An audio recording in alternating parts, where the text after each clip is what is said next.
we are able to go to individual cells and choose whether or not they're going to be locked or hidden or unlocked or unhidden. Let's take a look at how to do that. Now, by default, you should know that all the cells in a worksheet are going to be locked, right? When you, if you don't do anything, it's going to set them to locked. And what that means is once we protect our worksheet, we won't be able to make changes to those cells, okay? If I were to highlight this entire sheet, matter of fact, let's, I think it's still protected actually. Let's unprotect this sheet.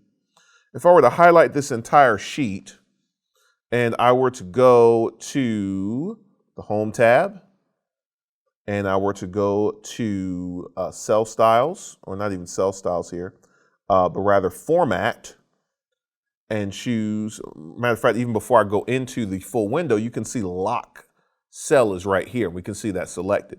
But if I go into format cells, and by the way, the keyboard shortcut for that is Ctrl-1 on the keyboard. If I go to the protection tab, I can see I have these two checkboxes, locked and hidden, right? So I could choose whether I want cells to be locked or unlocked. Hidden means that we will not be able to see the values of the cells in the formula bar, which would mean, if you have a formula with sensitive information in it, or you don't want people to know that a formula is being used to generate a particular value, then the hidden command works out really well for you. But I'm going to say, let's unlock everything. Let's unlock everything for now. And I'm going to lock certain cells. I'm going to lock these cells here. I'm just going to hold Control and highlight all the cells that I want locked. And pretty much lock everything except these input cells here.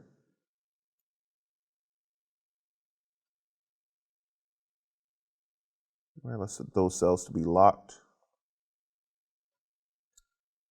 And then I'm going to grab these cells here. I'm going to use the keyboard shortcut of Ctrl-1. And I'm going to set these cells to be hidden. I don't want to see those values in the formula bar.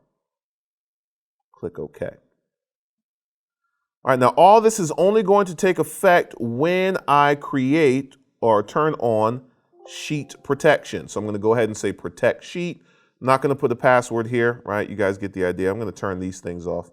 Actually, I'm not. I'm going to leave those on. Click OK. My sheet is protected.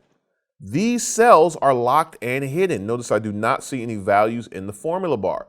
So the values of those formulas are hidden.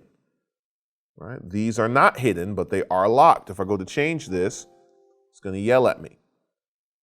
These cells are unlocked. So I can go here and change these values freely. Right? So we see that by highlighting our cells and going into our cell formatting, you can use the keyboard shortcut of Control and the number 1 to get there. I can go into protection and choose what cells are locked or unlocked, and then everything is going to take effect when I protect my worksheet.